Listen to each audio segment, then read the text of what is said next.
I'm Candice Malcolm, and this is the Candice Malcolm Show. We have a great episode for you folks. We're going to talk about the latest from the Middle East. We'll do a bit of a deep dive with a subject matter expert on what is happening with Israel and Iran.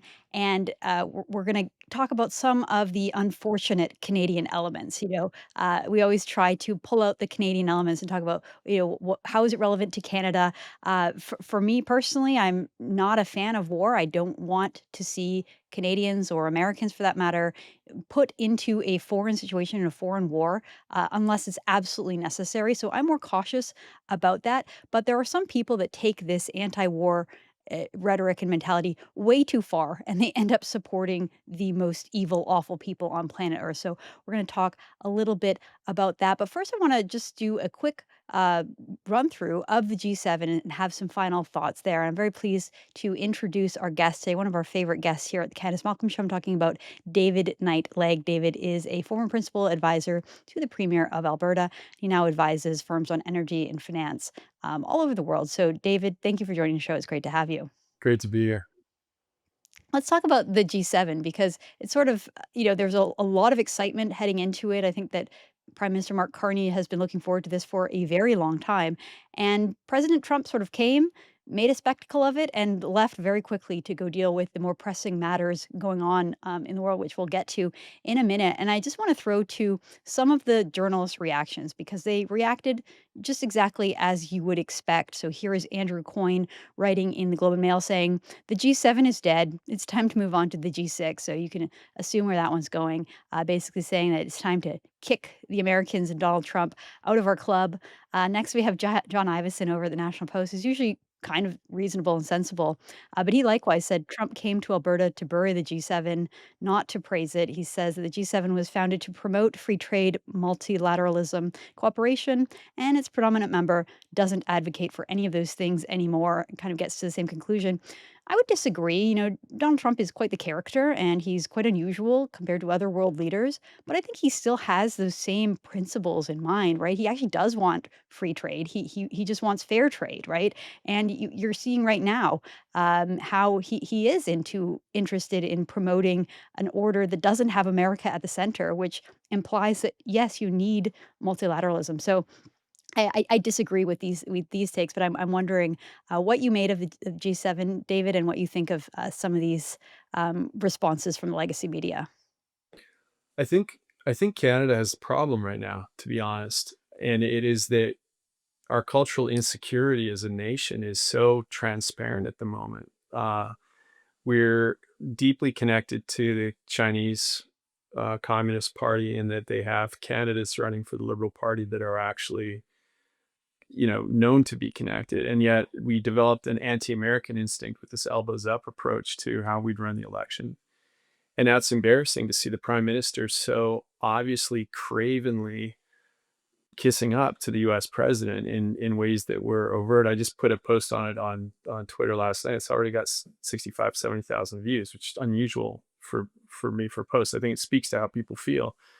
Where the Canadian instinct, I think is particularly true in the Liberal Party, to try and define itself by not being American falls over the cliff when it gets to points that Andrew Coyne, who I like as a person, Josh, I like as a person, but it falls over a cliff when that insecurity, that cultural insecurity plays out every time the American president ignores us or pokes fun at the fact that we're appearing to be the 51st state. The reason he's poking fun at the idea of Canada being the 51st state is because the Americans read the papers too. They saw this complete fakery of an elbows up approach by a guy running for office that had no intention of being elbows up, had no option of being elbows up because his own party has undermined the economic and security capabilities of Canada for 10 years. They know that he has no cards to play. And they found it funny and embarrassing that he kept acting like he'd be a tough guy when he dealt with the US president. And of course, during the G7, he was anything but.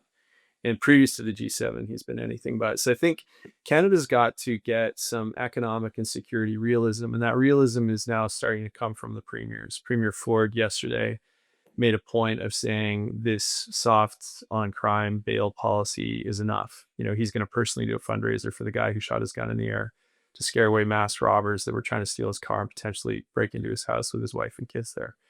And of course, the criminals get off, they get bail instantly. And the guy who shot the gun into the air is now being charged, criminally charged by the Toronto police. It's outrageous, right?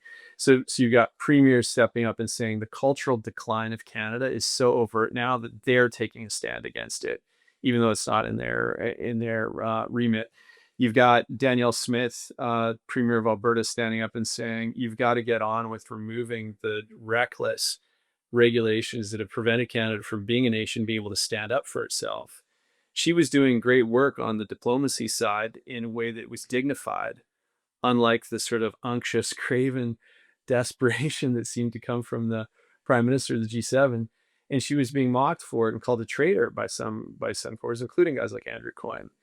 And I think Canadians increasingly are finding it tiresome. This is a country that hasn't been able to build anything significant. It's killed off about $600 billion in economic projects and infrastructure that would have taken our vast resources to global markets, given us a strong hand to play with the Americans, and allowed us to have a real seat at the G7 that we earned, not being there simply because we're an economic colony of the USA. So if Andrew Coyne is going to say it should be the G6, the hard thing for Andrew Coyne is going to be to explain to the rest of G7 why Canada should stay at the table, because we're no longer relevant. We are the worst performer in the G7. We're far and away, except for Liechtenstein, the worst performer in the OECD in terms of having a real economy. And that economy is being flattened now that the Americans are saying, look, we want to rebase our steel industry, our aluminum industry, and our car industry back to the United States. And we're doing that globally. But Canada is so weak that it's one of the countries that, even though they're doing that to countries like the UK and Germany, not elsewhere, those countries have enough uh, depth in their economy to handle it. The only depth in the economy right now is Alberta's energy sector. That's it. That's all that's left for Canada to go global with, and some of our ag products. But these guys that pretend to be Canada first are, and Canada strong, or whatever the liberal thing was. Where is Andrew Coyne's column on China decimating our canola industry, a $45 billion industry? Where is it? Where are the columns on us being tough on Iran and actually addressing Iran and closing down the IRGC? It took us years to name the Iranians as terrorists. Where are the columns saying, where are these IRGC operatives? We know there were 600 of them before, and we haven't actually deposed them yet, right? So we've, as a nation, we've got to stop with the cultural insecurity over the United States, the latent anti-Americanism, the sad, desperate cultural inferiority complex that keeps coming up every time we have to deal with these incidents where the dominance of the American president, given the power of their economy, and the subservience of the Canadian prime minister become transparent. We had a decade of it with Justin Trudeau. People want Stephen Harper, somebody like him, back in the seat. Wow, I couldn't have put it better myself, David. You just really weaved everything together so well there. But yeah, it's like Canadian liberals and the elbow up crowd, they sort of are high on their own supply when it comes to just being snobby and pretending that we're culturally superior to the Americans somehow. When the cold hard truth is that almost everything about our way of life is just solely dependent on the Americans. And someone like Trump comes around and says, enough is enough. We're not going to sit here and allow you to bash us and win elections off of the back of just like taking shots at your American allies and friends. We're going to give you a little taste of your medicine. And it's interesting. I will just say, like, I'm almost happy, right? Like, I know that a lot of conservatives are upset that Mark Carney campaigned on this sort of anti-American elbows up theme. We read from Anthony Cox's piece in the National Post yesterday, and it was, the idea is seeing Carney at the G7 proves that it was all just a lie. It was a total fabrication. Now, I'll just say I'm happy it was a fabrication. I would much rather a leader, at least, when push comes to shove, show up and say, "Of course, our American relationship is important, and we're gonna continue it, and we're gonna push through projects." We've seen with the proposed Bill C-5. Again, I know that there's many things to be critical of that, but to me, it shows at least a seriousness now towards the economic picture and nation building. But, of course, if someone's willing to lie to you during an election to pull the wool over your eyes and pretend to be something that he totally isn't apparently, what else is he willing to lie about? And so I try not to be too optimistic because it might be a sheep in wolf's clothing situation. But I'm just wondering, what is your take on Bill C-5 and this sort of new idea behind Mark Carney that maybe the Liberals do want to do some nation building and push aside some of the very overarching environmental rules that really prohibited building in this country over the last decade. Well, look, I think we've got Stampede coming up in Calgary, and there's going to be some great meetings here. I think the prime minister is likely to come. I think that the energy minister is likely to come. And I think that there's a way to get things done for all Canadians. When Alberta prospers, the whole country prospers, right? I think the other just scientific reality is nothing that the Liberal Party of Canada has done the past decade in the name of climate has had any impact on global emissions. And part of the reason for that is because we're only 1.4% of global emissions. Another reason for that is that their strategy is entirely domestic. They have no strategy for the way that Canada's gas could remove more global emissions, their entire carbon footprint as a nation. And yet, their strategy has been to tax, constrain, and regulate against the domestic emissions that are produced by the global production of the same resources that reduce global emissions by a factor of 10x the domestic emissions on the production side. So they have a bankrupt philosophy of the environment, they have a bankrupt philosophy of energy, and they have bankrupted the country with a series of bizarre things. They call it investments when they put $50 billion the nation does not have. They borrow it. They put that into EV battery plants, and the whole amount is burned within 2 years. It's gone, Mhm. right? Right. And our kids and our grandkids have to pay back the $50 billion plus the interest. Plus, we're supporting one of the fastest growing bureaucracies in the history of the modern West, right? They've basically gone now to close to 22% of all employment in Canada is a bureaucrat. This is insanity. It's totally unsustainable, right? Their plan right now is to print another $250 billion in debt, another $250 billion. And they're making promises that they know that we can't bank, we can't keep. When you are, it's not just they're printing that much debt and spending all of it instantly. It's that our GDP is the lowest of the 40 nations in the OECD, and it's on a trend line that will take us to last place until 2030 and beyond. So the only way you pay back that is to have a viable, real economy. And here's the punchline.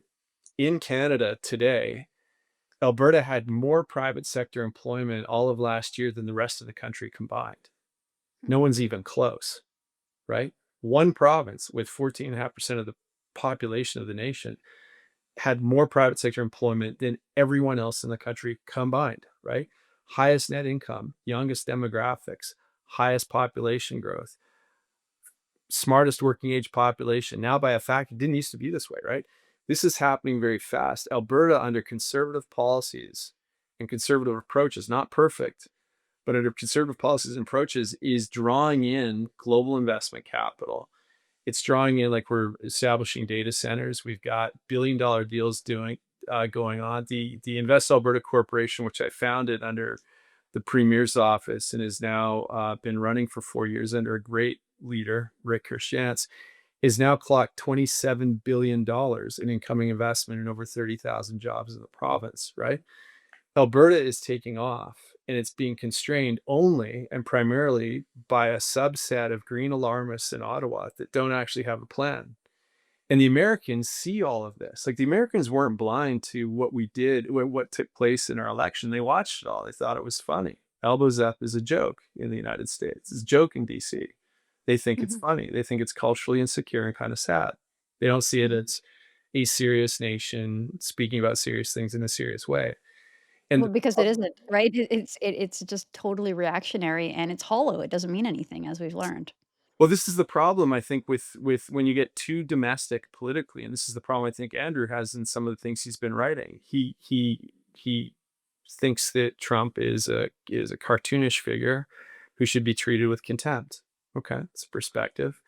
The problem is he doesn't level that same degree of sort of sharp-edged analytics on our own political system and on the people that have driven our country into the ground, right? And I don't understand why our press doesn't take a much stronger line on people that are openly, clownishly inept and incompetent at doing fundamental things, right? Where was the analysis on Chrystia Freeland when she was blowing up our public fisc? When she mispriced $420 billion in COVID era debt in spite of multiple warnings to do that. That is now costing us $55 billion a year in interest payments on a huge chunk of our debt that we knew needed to be priced on long term debt structures, right? totally blew it up. Where is the analysis of that stuff? The more that Canada's press stays in the tank for people that they want to have access to and doesn't do their job, the more obvious it becomes to the easier it gets for the current ruling government to continue doing what it's doing, which is terrible for the economy and bad for the country. And the easier it gets for our opponents and adversaries to use us openly. And so I think the Americans, I don't think there's any idea. I think they're trying to be cutesy, saying there'll be a G6. I think if there was a G6, Canada would be the first one to lose out because we're the worst economy of the bunch. And I think that we have to start getting more serious about being the nation we should be, standing up for ourselves from a position of strength. The reason that Mark Carney has to cave and do the right thing now is because the cupboard is bare. There is no security strategy for Canada. Our borders Right. are totally open. What everybody used to clutch their pearls at, saying, how dare they accuse us of being fentanyl dealers? Now everybody knows we didn't even know how bad the fentanyl problem was until the Americans put their finger on it and called us out on it, right? Chinese triads run the port of Vancouver with fentanyl precursors and with full-on laundering operations for Mexican cartels. It happens in Canada, and Canada has rules the federal government are responsible for that mean that we can't wiretap these clowns. We can't get rid of them, right? Canada has rules that means the IRGC has been completely lost all over this country. So we've got them. We know they're funding Samadoun, and which is why these terrible Hamas supporting marches are so well organized and Yeah. scripted. And yet we've lost control. And I mean, it was stunning to me in the middle of this extraordinary moment with Israel decimating this sick terrorist genocidal cabal that runs the great Iranian people, holds them hostage. Right in the middle of all that, what's the news? That the IRGC thugs are looking for a safe haven, and where do they want to go? Canada, because people Well, like like you Christopher mentioned, Freeland I and others mean, wouldn't name the IRGC a terror operation, even when we're not deporting them. and we know that, I mean, you mentioned some 600 of them are already in Canada. Like, we've seen reports and exposés that there are senior Iranian leaders, like murderous thugs hiding out in suburban homes in Toronto living the good life. Of course they And are. this all happened under Justin Trudeau's lax immigration policy. Like, I do wanna move on, David, and talk a little bit about this conflict because it really is something, It's to see amazing. Yeah. the precision that Israel has acted with. So, this all started on Friday morning. Israel announced that around 200 Israeli Air Force aircraft had dropped 330 munitions, around 100 targets in total overnight, hitting 6 cities, including Tehran, as well as a nuclear facility in Natanz. At least, reports said at least 20 senior commanders were killed. We're talking about like pinpoint precision here, like someone killed on the 17th floor of the building, and everyone else in the building not even really noticing, like the building remaining intact. Um, we heard stories, reports that the chief of staff of Iranian's armed forces was killed, senior leaders in the Revolutionary Guards. This was an incredible act of military offensive and precision. I wanna just, I guess, first, David, hear your thoughts on what went went down, what was carried out, how it was planned, and then I guess we'll move to like what happens next. I know that President Trump has called for Iran's unconditional surrender. Yeah. There's a lot of questions about what that means, the surrender of their nuclear program, or are we talking regime change here? So, why don't you give us, your thoughts on the whole situation? Well, I'm having an argument with a friend of mine who's a former American intelligence officer about whether it means regime change. He's saying no, and I'm saying it's the same thing. Like you can't destroy the nuclear facilities and the chain of command for the IRGC and remove the Ayatollah and not mean that it's regime change. I'm concerned that the Americans do have a strategy beyond simply destroying the nuclear program, because you don't need a power vacuum in one of the most powerful nations in that region, because it'll be filled by the wrong people if it's not filled by the right people. But I think the Iranian thugs that currently hold the Iranian people hostage through the IRGC and through the genocidal terror cabal that the Ayatollah runs made a fatal mistake 2 weeks ago. They basically started to be belligerent about not being told by the Americans what to do and what they could build and what the military sort of limits would be. And then they tested their new missile system, and they announced that that test was successful. And that new missile system can deliver 2,000 kilogram payload. And so what that showed the Americans and the Israelis was that what the Israelis had said all along was, if it's not just the nuclear fissile material and their ability to weaponize it, it's their ability to deliver that weapon uh, into the downtown Tel Aviv. And that's what we won't tolerate. And so the second that we know that's happening, we're going to attack. And the Americans had put a couple lines in the sand for the Israelis. One was that they gave the Iranians 60 days to negotiate. And two, they tried to ensure that the Iranians had a chance to, walk back a series of things and open up the nuclear program again. Two things happened. One, it became evident that they had another secret program they were hiding throughout the entire negotiation period. And that's now been uncovered 2 days ago.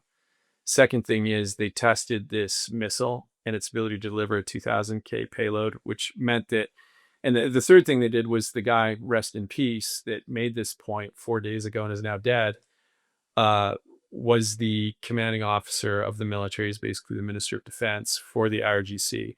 And he made a point of saying no US base is safe now that we've got these missiles, and death to America, death to Israel, death to the UK. So the day after that, the Americans scrambled B-2s that have these Moab bunker busting bombs, which can, are extraordinary technology.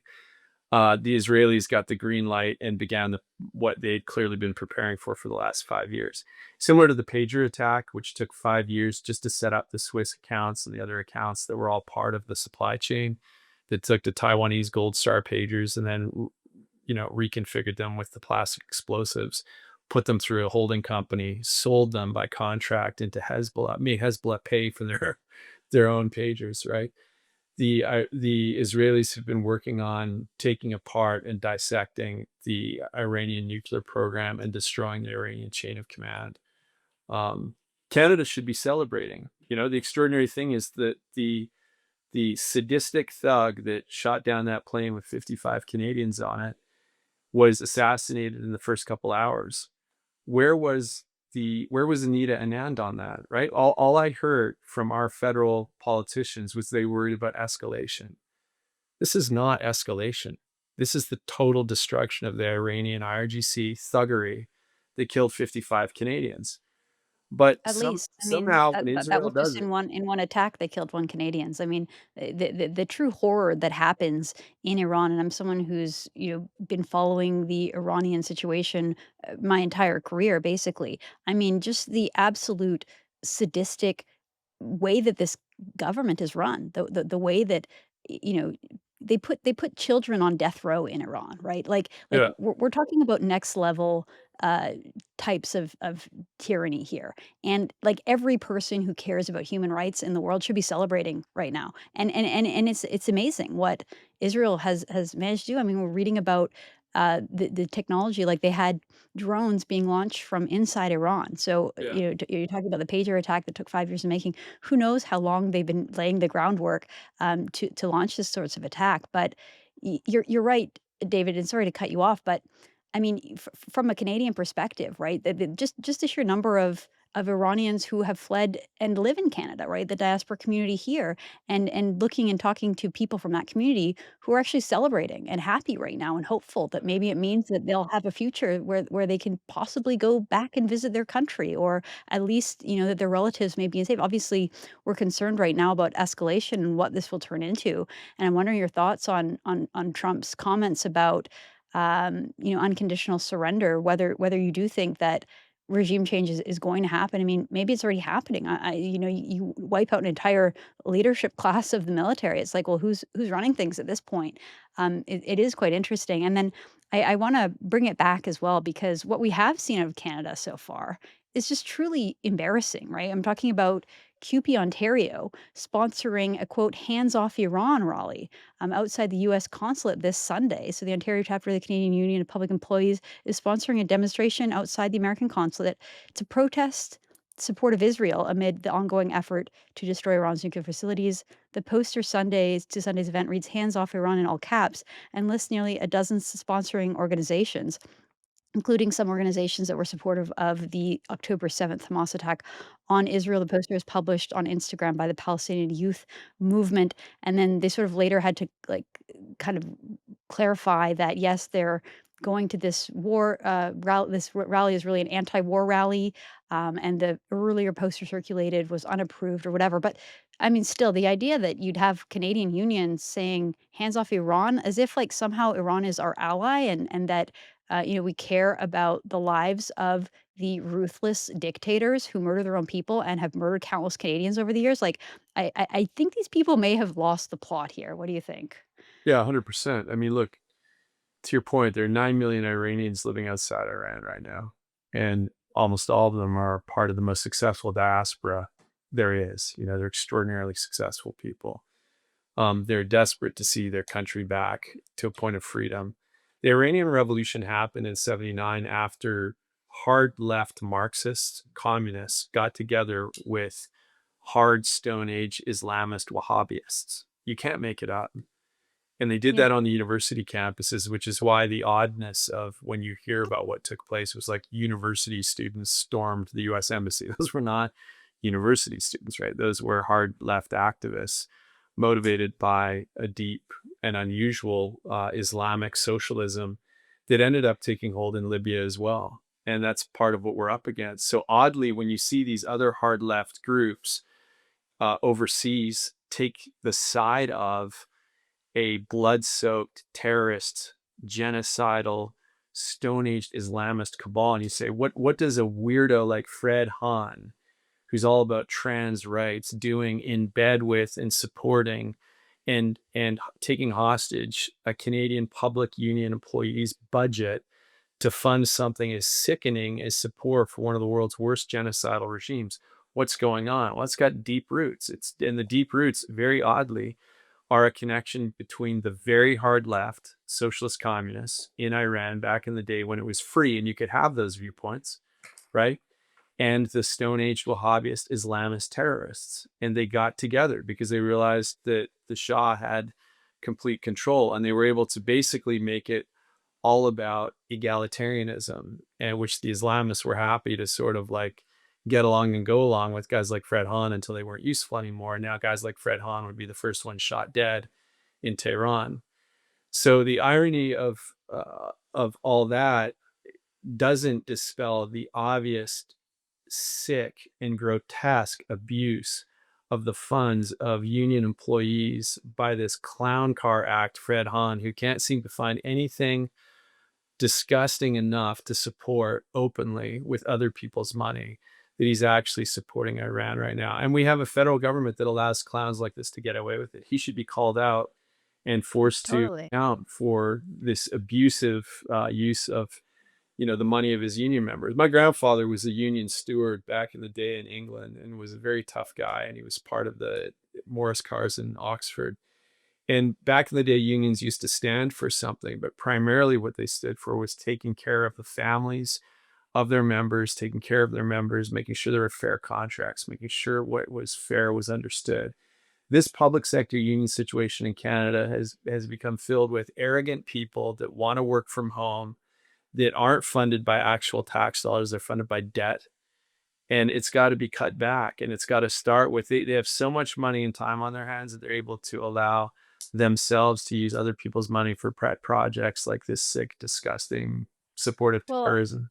I've got one more for you because I think Fred might have been outdone here. We had a pro-Palestine event in Victoria, British Columbia over the weekend, and there was footage that circulated of a Palestinian woman named Fadi Elred gleefully telling people who were, I guess, counter protesters that Iran will kill you. Let's play this clip. Free Palestine! Iran will kill you all. Yeah, from Wait for Hamas. that. If you Okay. care about the Palestinians, from Hamas. Did you just say Iran will kill us? What do you want? You want to have? You see this sort of delirious response there, but I do think a lot of the pro-Palestinian types, I mean, they just have a disdain, I'll just say it, for Jewish people, and so they see Iran And to make a comment like that and say like, "Don't worry, Iran will kill you." That's what she wants to happen. It seems to me that she would be happy in a world where America was not the global superpower, but Iran was, sickening as that is. And the way that she sort of says it ghoulishly, it's quite sick. David, I'm going to hold your response because we have a couple more of these examples, right? You said if Fred Hahn were to go to Palestine, he'd be the first one that they would shoot dead, or maybe Iran. We also have Greta Thunberg, who decided to go on a freedom Yeah. flotilla down to Gaza, only to be intercepted by Israel. I can't imagine, she's literally seen in a boat, and they were intercepted. She's wearing a tank top. I wonder, like, how would they treat a blonde Swedish girl who shows up in Gaza wearing a tank top, right? Like, this is the Israeli Foreign Ministry. They put out a funny tweet. Anyway, we'll get to this, and I want to talk about a group of 100 Canadians who have been detained in Egypt. They went there to protest Israel. I don't know why they would show up in Cairo, in Egypt, thinking that it's a Western liberal democracy, that they have the right to just like protest and condemn the Egyptian government as if they were in Canada. Pretty amusing headline here from Tristan Hopper over at the National Post. Anti-Israeli activists beg their genocidal government for rescue. Yeah, because what happens when you get detained in a foreign country? You have to turn around and beg Canada to help you. So we're going to get to those stories and a few more, folks. But I'm going to encourage you to head on over to junonews.com. We're going to cut off the YouTube and the X live stream here and head on over, support Juno News, become a premium subscriber, and catch the rest of the conversation over on that side.